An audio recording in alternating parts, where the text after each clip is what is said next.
এই যিসকল ব্যক্তি আপোনালোকে বিজেপি ত্যাগ কৰা বুলি কৈছে তেওঁলোকক আজি 5 বছৰ আপোনালোকে বিজেপিৰ কোনখন সভাত দেখিছে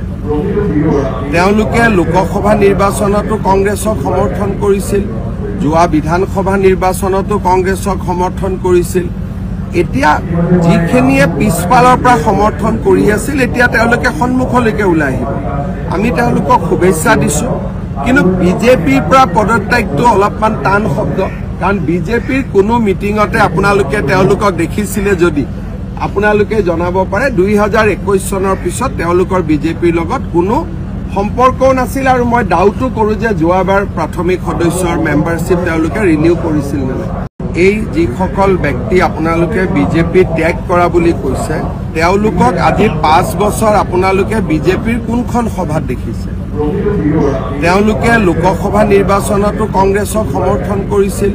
যোৱা বিধানসভা নিৰ্বাচনতো কংগ্ৰেছক সমৰ্থন কৰিছিল এতিয়া যিখিনিয়ে পিছফালৰ পৰা সমৰ্থন কৰি আছিল এতিয়া তেওঁলোকে সন্মুখলৈকে ওলাই আহিব